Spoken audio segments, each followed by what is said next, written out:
नरेंद्र मोदी ने भी कहा था कि लिबास देखकर पहचाने, उनका भाषण है, तो लिबास से नफरत है, मेरी दाढ़ी से नफरत है, टोपी से नफरत है, हिजाब से नफरत है, मेरे खाने से नफरत है, तो आपको मेरी वजूद से नफरत है। मगर हैदराबाद की आवाम नफरत को कामयाब नहीं करेगी, मोहब्बत को कामयाब करेगी। आप 6000 भारत के नागरिकों को मौत के मुंह में भेजकर आप एडवाइजरी दे रहे हैं। ये किस तरह की इंसानियत है नरेंद्र मोदी सरकार की? आप फौरन नरेंद्र मोदी उन 6000 भारत के सिटीजन्स को वापस बुलाइए। इजराइल की हुकूमत फलस्तीनियों के खिलाफ एक जेनोसाइड कर रही है। कितना झूठ बोलेंगे ये लोग? कहां गई इनकी इज्जत नफ्स, कहां गई उनका भारत से मोहब्बत? झूठ पे झूठ बोल रहे हैं। ले का एसपी झूठ बोल रहा है तो उसको सस्पेंड करिए। फिर आप डीजीपी कॉन्फ्रेंस में कह रही है कि 26 पेट्रोलिंग पॉइंट पे हम नहीं जा सक रहे। 2000 स्क्वायर किलोमीटर डेप्सांग डेमचाक पे चीन कब्जा करके बैठा हुआ है और आप चीन के खिलाफ नरम रवैया अख्तियार कर रहे हैं।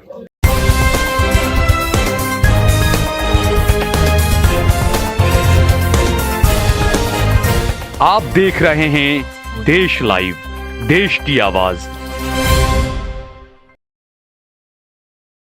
ट्रिपल तलाक को लेकर आप बात कर रहे हैं और उसी बात पे जो है माधवी लता जी भी काउंटर पार्ट है, वो भी उसी पे चुनाव में आई है। बीजेपी ने CAA का अनकॉन्स्टिट्यूशनल कानून बनाया और रिलीजन की बुनियाद पर बनाया गया है, जो राइट टू इक्वालिटी के खिलाफ है। और इसीलिए मैंने उस कानून के बिल को पार्लियामेंट में फाड़ा था और हम उस वक्त भी खिलाफ थे, आज भी और कल भी रहेंगे। और हैदराबाद की पार्लियामेंट की जनता CAA के ऐसे काले कानून के खिलाफ वोट देकर तमाम पार्टीज को, बीजेपी को, दीगर पार्टियों को शिकस्त देगी, हराएगी। अभी जिस तरह से हम देख रहे हैं कि सब ये प्रचार कर रहे हैं, कांग्रेस के खुद के नेता भी ये कह रहे हैं कि फिरोज खान जैसे नेता कि पहले हम उनके खिलाफ लड़ रहे थे, अब उनके साथ लड़ने पर मजबूरी। एक बात सुन लीजिए, हमारा इस चुनाव में किसी से अलायंस नहीं है। तेलंगाना में, उत्तर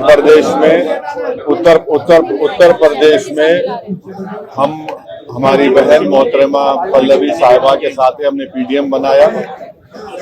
तमिलनाडु में हमने AIADMK के साथ हमारा अलायंस है। महाराष्ट्र में इम्तियाज जलील साहब बात कर रहे हैं, मगर तेलंगाना में हमारा किसी दूसरी पार्टी से अलायंस नहीं है।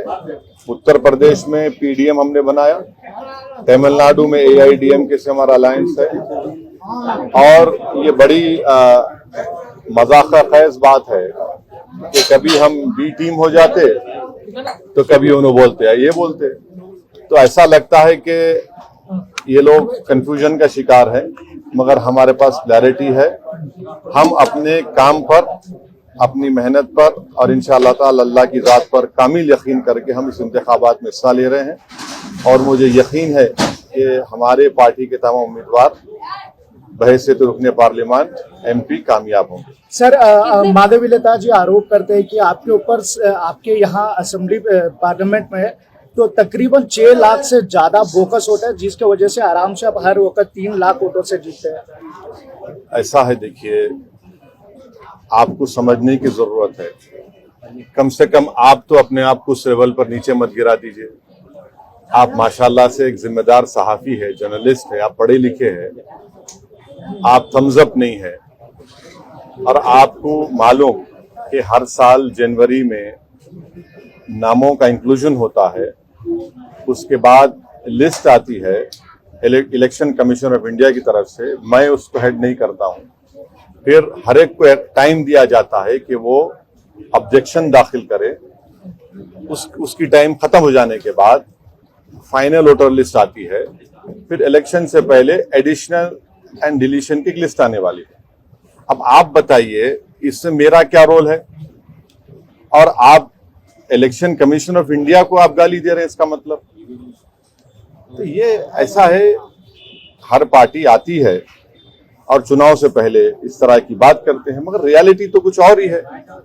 और इस तरह की बात करने से आप हैदराबाद की इलेक्टोरेट को, जिसमें बैकवर्ड क्लास के हमारे भाई हैं, दलित भाई हैं, अल्पसंख्यक समाज, मुसलमान हैं, क्रिश्चियन हैं, उनकी आप तौहीन कर रहे हैं कि वो निकल कर वोट डाल रहे हैं और उनकी वोट की वजह से सब पार्टी को वोट मिल रहे और MIM को कामयाबी मिल रही। अच्छा, अब और कुछ आपको पूछना है? सर, तेलंगाना के चीफ मिनिस्टर एक नया मुद्दा उठाया सर, जो 60 साल पहले तो गवर्नमेंट जॉब था, जो 61 ईयर्स तक था, जो वैसे हुकूमत थी। आप बता रहे कि 33 सर्विस होने के बाद उसे रिटायर कर दिया गया। नहीं, मैं उस बारे में पढ़ा नहीं, अभी पढ़ने के बाद ही मैं कोई तफसील बयान दे सकता हूँ, अभी पढ़ा नहीं उस बारे में। सर ये एक मिनट, बीजेपी जो कैंडिडेट है वो आपके लिबास को लेकर कमेंट्स कर रहे हैं, वो दाढ़ी रखते हैं, मूछ निकालते हैं, कुर्ता ऊंचा पायजामा पहनते हैं, इससे कोई मुसलमान नहीं बनते हैं। मुसलमान की आइडेंटिटी तो ऐसा ही है ना, वो नरेंद्र मोदी ने भी कहा था कि लिबास देखकर पहचाने, उनका भाषण है। तो लिबास से नफरत है, मेरी दाढ़ी से नफरत है, टोपी से नफरत है, हिजाब से नफरत है, मेरे खाने से नफरत है, तो आपको मेरी वजूद से नफरत है। मगर हैदराबाद की अवाम नफरत को कामयाब नहीं करेगी, मोहब्बत को कामयाब करेगी। और जो लोग हमारी दाढ़ी के, हमारी टोपी के, हमारे हिजाब के, हमारी शनाख्त के, हमारे वजूद के खिलाफ है, जमहूरी तरीके से उनको एक बदतरीन शिकस्त देगी इंशाअल्लाह ताला। सर, कॉन्स्टिट्यूंसी के बाहुबली माने जाते हैं, तो आपके कौन, हिसाब से क्या मतलब आपका उसका? मतलब यहाँ पे नहीं, उसका मतलब क्या है वो बोलो आप लगातार यहाँ से जीतते हाँ, आ तो रहे हैं। आप ये बोलिए, लोकप्रिय बोलिए। लोकप्रिय है यहाँ हाँ, पे। आप आपके बोलिए, हिसाब से- लोगों को अवाम हमारे को पसंद करती है, हमारे ये लफ्ज इस्तेमाल मत करिए हमारे बारे में। हाँ, थैंक यू। सर, आप अपोजिशन किसको मानते हैं सर आपके खिलाफ जो यहाँ पे? देखिए, इलेक्शन जब आप लड़ते हैं तो आपके खिलाफ जो भी कैंडिडेट रहता है, आप उनके खिलाफ इलेक्शन लड़ते हैं और आपको जीतना है। तो जितने भी मद्दे मुकाबिल आएंगे हम उनके खिलाफ इलेक्शन लड़ेंगे। अब जाहिर है मैदान में बीजेपी भी है, कांग्रेस भी है, BRS भी है, दीगर और छोटी बीजेपी और ये सब लोग आ जाएंगे। तो हैदराबाद की अवाम ने हमेशा से यूनाइटेड तरीके से, मुत्तहदा तौर पर मंजलिस को कामयाब किया है और इंशाल्लाह अब के बार मंजलिस को कामयाब करेंगे।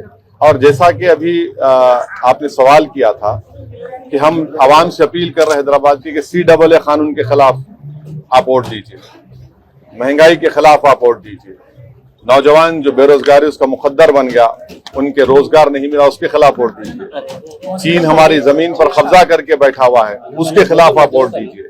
तो ये मुद्दे रहेंगे। सर, इजराइल को लेके मोदी सरकार ने एक एडवाइजरी जारी की है वहां पर जाने वालों को लेके, इसके खिलाफ क्या कहना चाहिए? इजराइल के ताल्लुक से मैं आपको बताना चाहूंगा कि एक मिनट जरा, गवर्नमेंट ऑफ इंडिया ने खुद गवर्नमेंट ऑफ इजराइल से और गवर्नमेंट ऑफ इंडिया जो है मिलकर उन्होंने एक एग्रीमेंट साइन किया, नरेंद्र मोदी ने और इजराइल के प्राइम मिनिस्टर के साथ, और उन्होंने गवर्नमेंट टू गवर्नमेंट ये वहां पर यहां से इंडिया से वो लोग एम्प्लॉयज को लेके जा रहे हैं। मैं ये आपसे पूछना चाह रहा हूं कि जब गवर्नमेंट नरेंद्र मोदी की है, वो इजरायली गवर्नमेंट से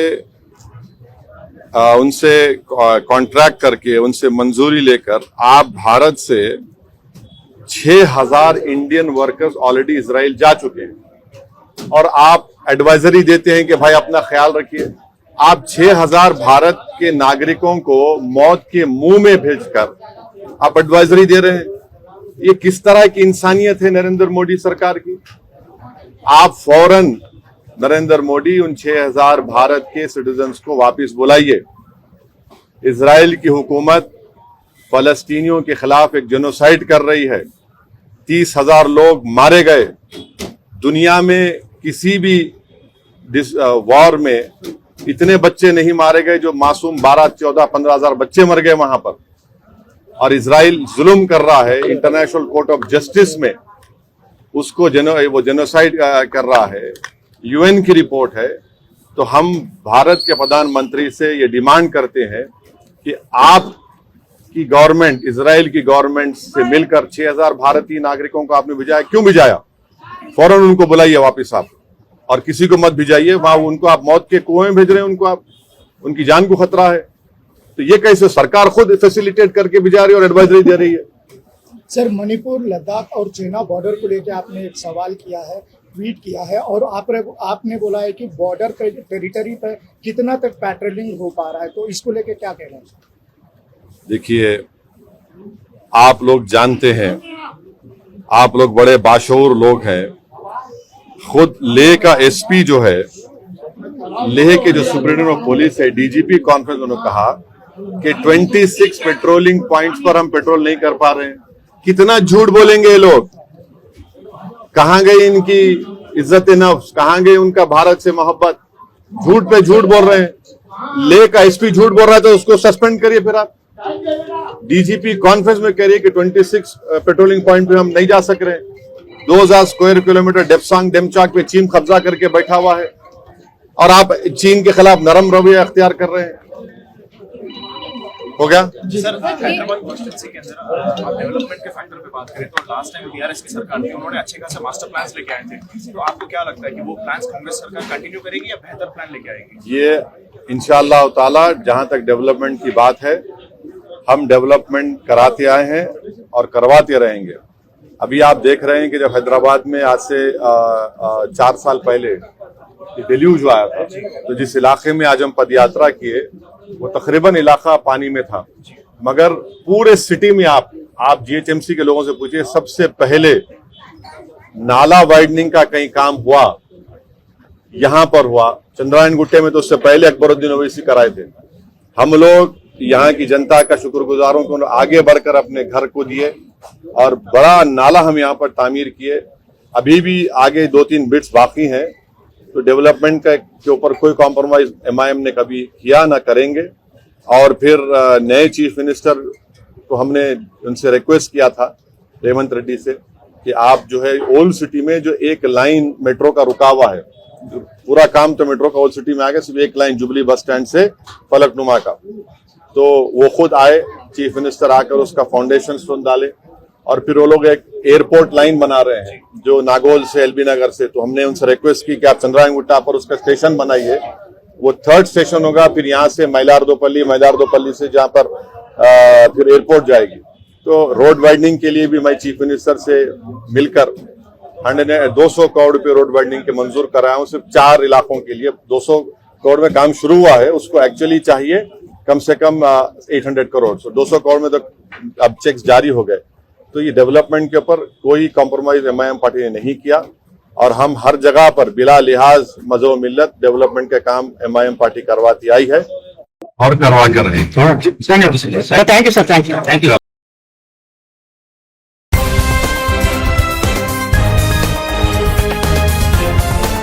देश और दुनिया की तमाम छोटी और बड़ी खबरों के लिए हमारे चैनल को सब्सक्राइब करना न भूलें और बेल का बटन जरूर दबाएं।